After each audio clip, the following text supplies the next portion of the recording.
All right, today we're cracking open an ancient blueprint for worship, and this one comes to us straight from the Book of Numbers. Now, this is way more than just a list of rituals. It's a super detailed schedule that literally mapped out an entire society's relationship with the divine for a whole year.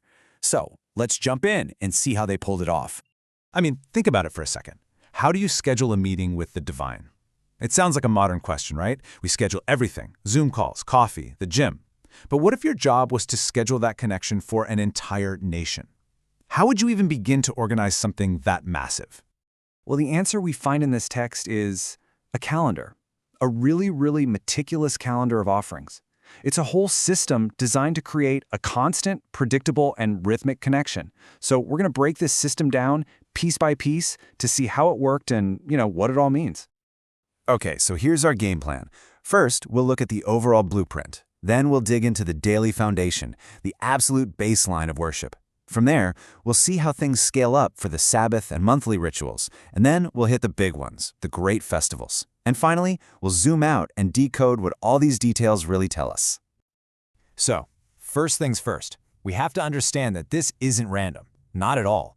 It's a carefully designed blueprint with its own deep internal logic, and it's all built around this idea of appointed times.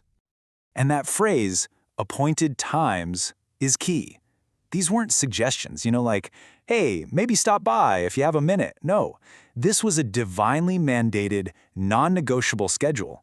It was basically the spiritual heartbeat for the entire community, dictating exactly what to do and when to do it to keep that connection strong. And that heartbeat, the absolute foundation for this entire system, is built on one single repeating action: the daily offering.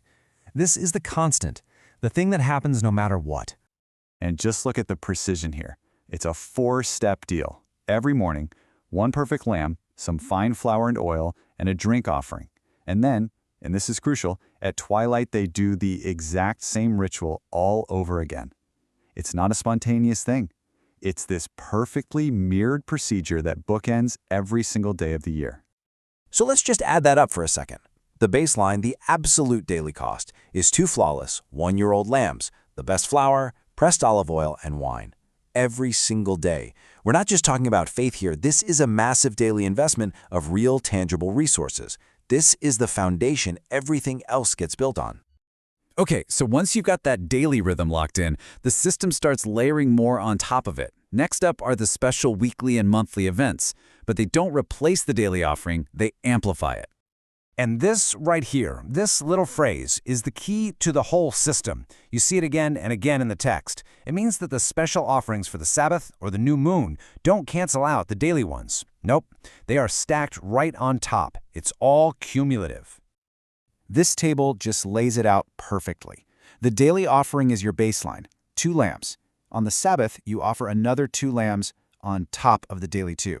But then, just look at the monthly offering for the new moon. The numbers absolutely explode. We're talking 2 bulls, a ram, 7 lambs, and a goat. All of that in addition to the regular daily stuff. And if the table didn't make it clear, this chart just drives the point right home. Look at that jump. We go from 2 animals a day to 4 on the Sabbath to a staggering 13 on the first day of the month. You can literally see how much more important the occasion is just by the sheer scale of the offering. So, if you thought 13 animals was a lot, well, that's really nothing compared to the absolute peak of the ritual calendar, the great annual festivals. These were huge, multi-day events that made everything else kind of small. Now here's something really interesting, a kind of efficiency in the blueprint. If you look at 2 of the biggest celebrations, Passover and the Festival of Weeks, you'll see that even though they're for different reasons, the core offering is exactly the same. It's like a standardized formula for a major holy day: 2 bulls, 1 ram, 7 lambs, and a goat. So let's actually run the numbers on that. For the 7-day Passover festival, you have the special festival offering of 11 animals, plus the 2 regular daily lambs. That's 13 animals a day, every day for 7 straight days, which brings you to a grand total of 91 animals for just 1 festival. The scale is just immense.